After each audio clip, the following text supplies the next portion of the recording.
योगेश मुझे बचा लो, मैं मरना नहीं चाहता था। मैंने कई दिनों से खाना नहीं खाया है। मैं जब भी कहीं जाता हूँ लोग मुझे रहने नहीं देता है। मैं कहाँ जाऊँ योगेश?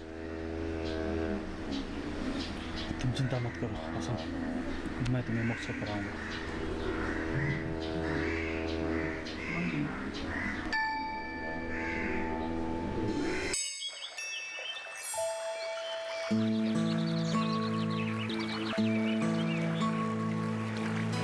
राधा, ए राधा। हाँ पेमा। बुद्धू, तुम यही बेची रहोगी? योगेश भैया आए हुए हैं, तुम्हें पता नहीं है? योगेश भैया आया है? तुझे किसने कहा? मैंने खुद देखा है, उनके साथ एक लामा साथी भी आया है। हाँ हो सकता है, उसका एक साथी है, उसका नाम पाशंग, शायद वो भी आया होगा उसके साथ। चलिए मिलते हैं।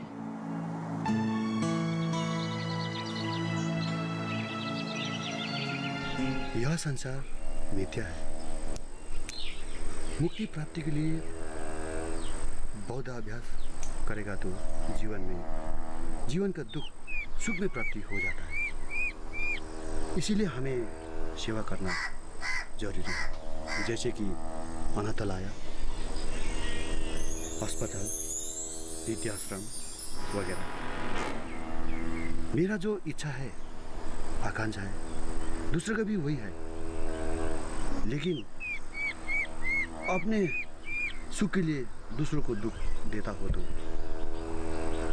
संसार में और दुख बढ़ जाएगा।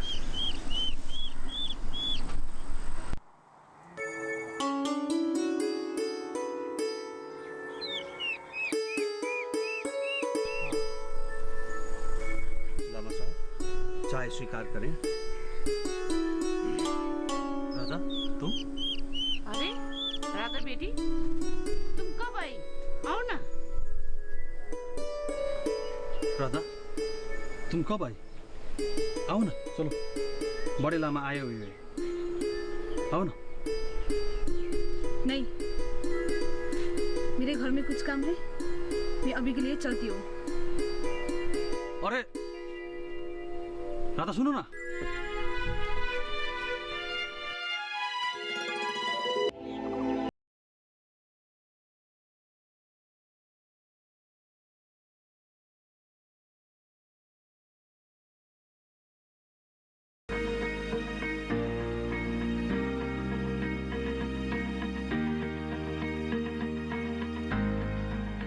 घर के बगिया में छिपा है सेहत का खजाना।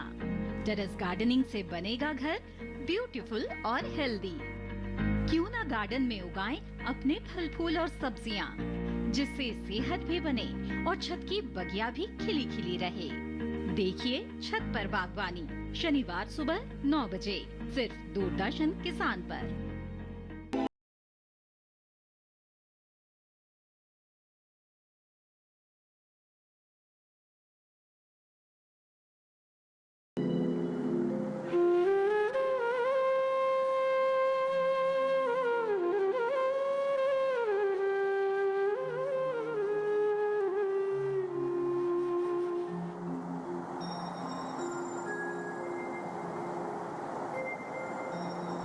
राधा,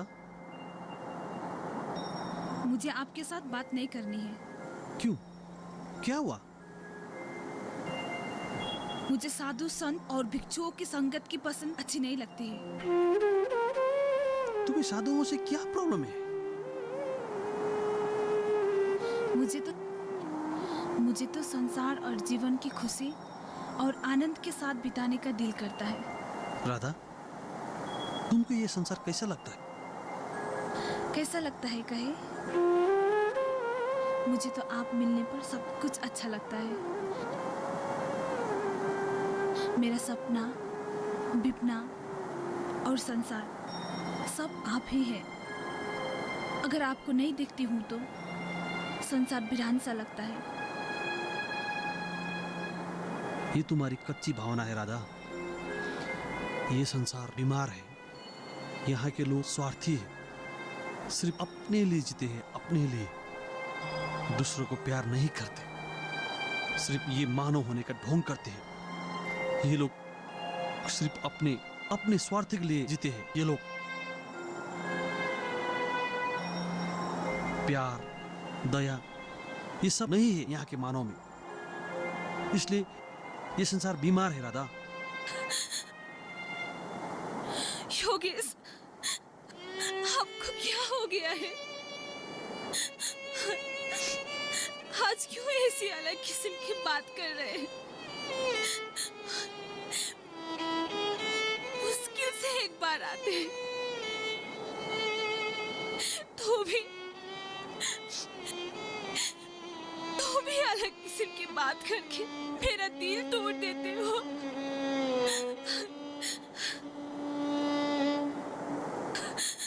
मैंने क्या इम्पॉसिबल बात किया है? आप ही कहते हैं ना, लोग दूसरे के बारे में नहीं सोचते हैं। मैं तो आपके ही बारे में सोचती रहती हूँ, लेकिन आप मेरे बारे में नहीं सोचते। आप स्वार्थी हैं।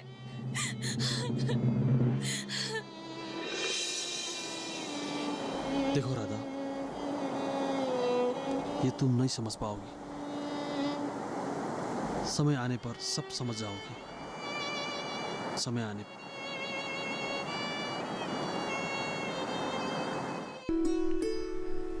ओ मालती की माँ, जी आज पानी नहीं पिलाओगी क्या? बहुत गर्मी है। ला रही हूँ।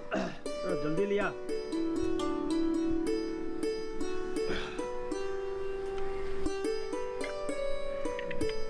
चलो ठीक। पी लीजिए।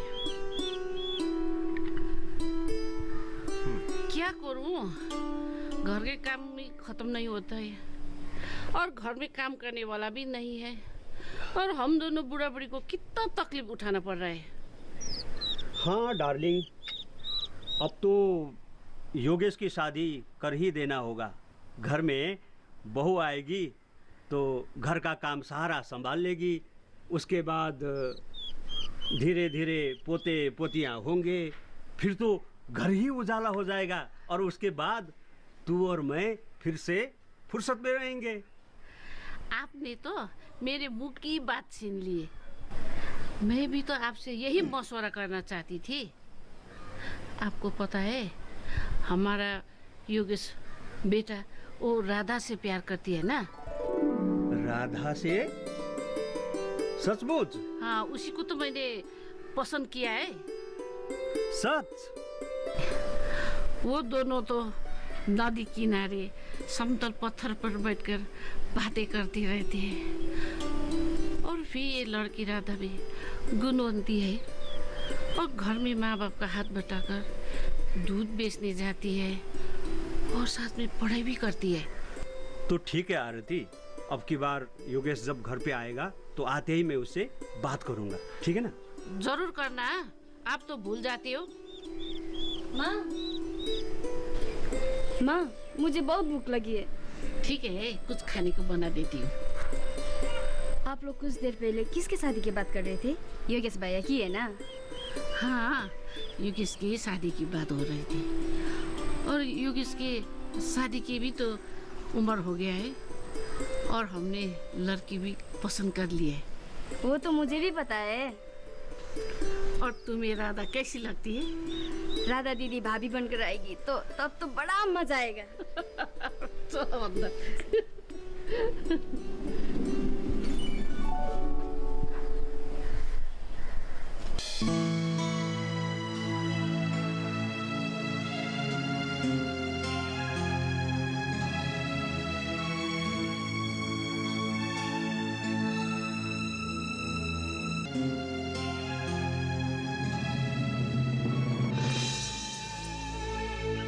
राधा मुझे बहुत प्यार करती है।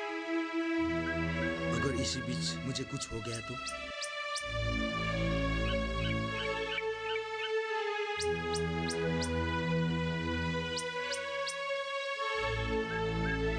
कठोर निर्णय लेने का वक्त आ गया है।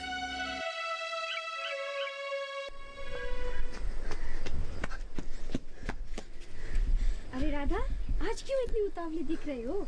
योगेश भैया आए हैं क्या? नहीं, सिर्फ वो आया नहीं है, बल्कि एक खुशखबरी भी है। खुशखबरी? हाँ। कैसी खुशखबरी? योगेश के पिता ना मेरे मंगनी के लिए आने वाली बात है। सच? किसने कहा? हाँ, मैंने खुद सुने हैं मालती से। बधाई हो राधा। जल्दी जाओ, योगेश भैया चपटे पत्थर पर बैठकर तुम्हारा इंतजार कर रहे होंगे। प्रेमा, तुमने अभी जो बात बताई ना, उसे सुनने में कितने बरस लगे हैं, लेकिन मैं बाबा माँ को भी बहुत प्यार करती हूँ। उन्हें छोड़कर कैसे जा पाऊंगी मैं? इसी को कहते हैं चिची का भी लोभ, पापा का भी लोभ। पगली, कुछ पाने के लिए कुछ खोना भी पड़ता है, समझी? प्रेमा, मैं योगेश को खोना नहीं चाहती। ये मेरे जिंदगी का तपस्या का फल है। एक ही तो गांव है, कभी कभार माँ बाप से मुलाकात करने से हो जाएगा। अच्छा राधा, घर में बहुत काम है, मैं जाती हूँ। अच्छा, फिर मिलेंगे। हाँ, ठीक है।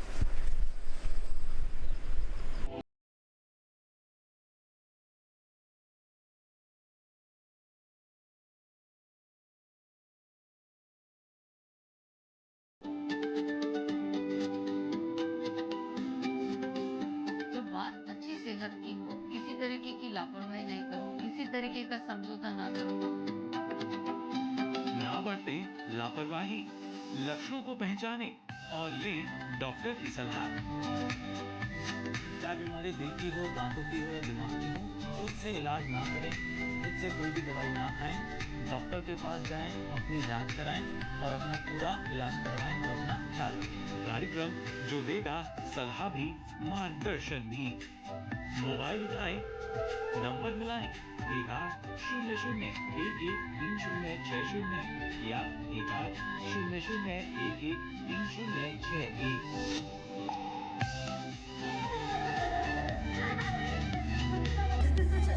आपके अपने फोन इन कार्यक्रम स्वस्थ किसान में हर शनिवार शाम 6 से 7 बजे सिर्फ डीडी किसान पर।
राजा,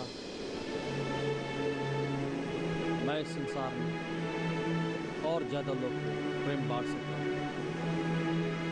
मैं इस संसार में क्यों आया, मेरा कर्तव्य क्या है, तो सबका उत्तर मुझे मिल चुका है। राजा, मेरा कर्म चक्र मुझे मिल गया। आपने सिर्फ आपके बारे में सोचा है। अब मेरा जिंदगी का क्या होगा?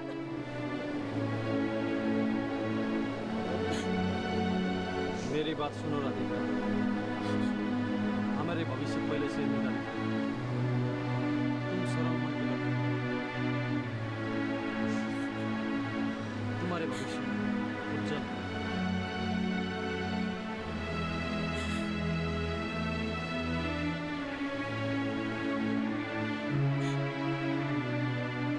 नहीं चाहिए, नहीं चाहिए आपके बिना उज्जवल भविष्य। ये नाटक मत कीजिए।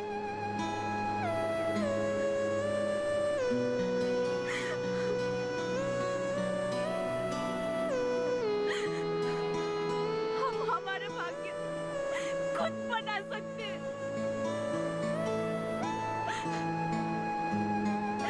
शादी करके सुख की जीवन बिता सकते हैं। किसने कहा आप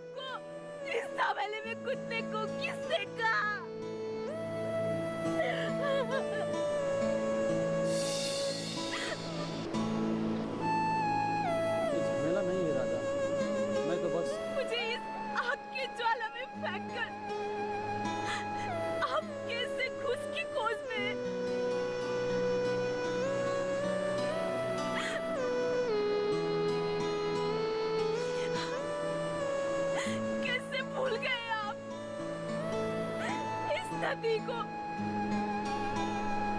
कैसे भूल गए आप, इस दलाल को?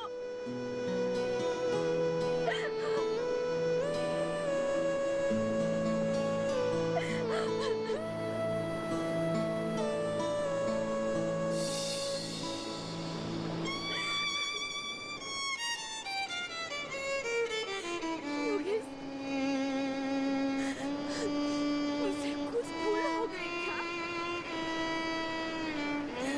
मुझे माफ कर दीजिए।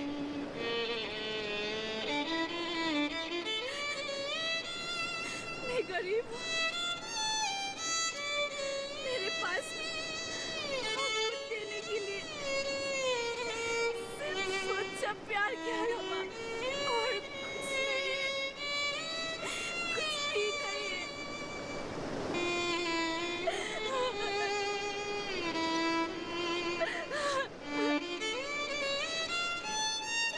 मैंने आपसे 7 जन्म तक रहने की सिखाई थी, लेकिन आपने मेरे प्यार को खाक कर दिया, ये खाक।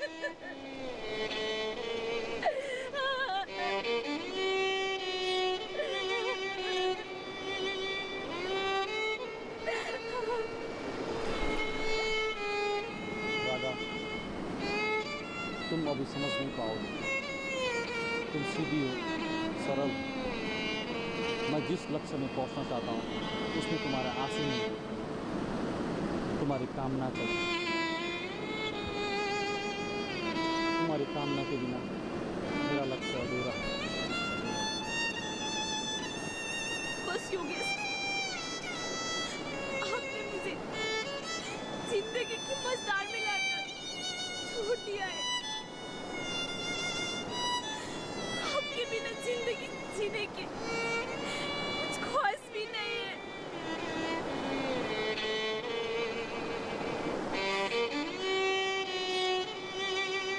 मैं जीना नहीं चाहती योगेश, मैं जा रही हूँ।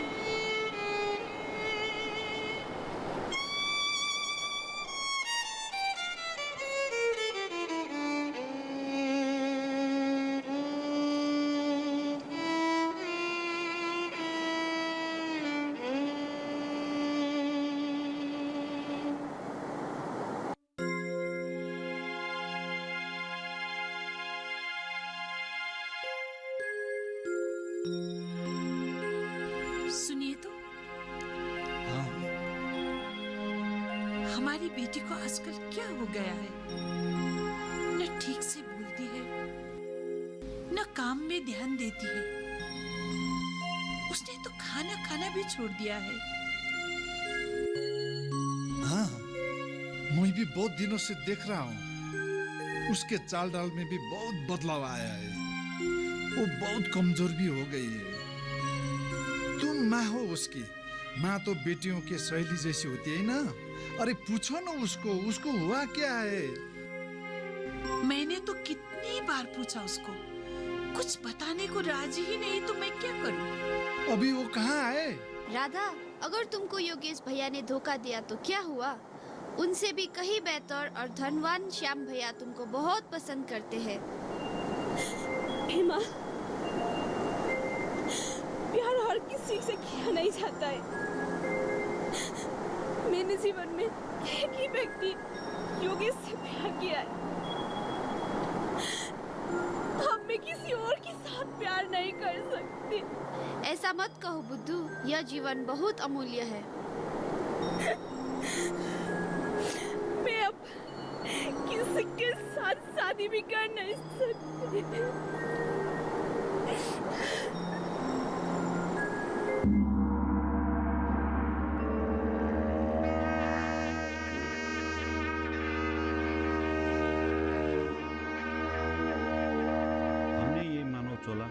पिछले जन्म के अच्छे कर्म करने के फलस्वरूप प्राप्त किया है। बौद्ध धर्म के दर्शन अनुसार इस लोक में सबसे महत्वपूर्ण मनुष्य लोक है। इस लोक में जो लोग अभ्यास करने वाले लोग को संबोधि ज्ञान प्राप्त हो सकती है। लामा जी, मैं सुखवती भूमि के बारे में कुछ अस्पष्ट हूँ, कुछ बता देंगे आप? दिव्य रत्न, अमिताभ बुद्ध ने मृत्यु के बाद लोगों को सुखावती भूमि में ले जाने का कबूल किया है, लेकिन सुखावती भूमि में जाने के लिए लोगों को प्रशस्त सेवा, पुण्य और असल कार्य करना चाहिए। लामा जी, क्या हम महिलाएं भी बौद्ध धर्म का शिक्षा अभ्यास कर सकते हैं?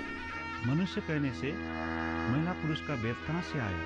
ये रास्ता सभी के लिए खुला है। लामा जी, क्या हम सुभद्रा भाभी के पति के आचरण में कुछ सुधार ला सकते हैं? मैंने वो आदमी का भाग्य देख लिया है। वो आदमी आदमी कहने का लायक ही नहीं है। लामा जी, आपका बहुत बहुत धन्यवाद। भगवान आप सभी लोगों को सुखी रखे। हुआ क्या सर?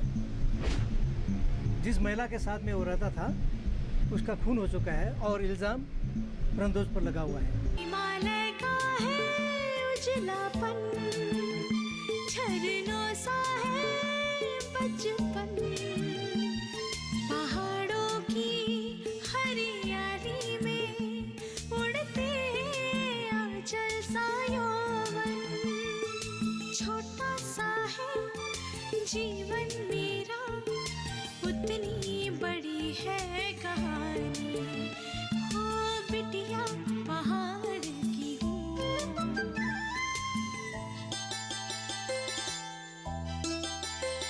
होठों पे मुस्कान है, आंसू में भीगी कथा है, खट्टी मीठी हंसी खुशियों में थोड़ी सी रोती व्यथा है, इस माटी में जन्मी हूँ मैं, जीवन मेरा है समर्पण।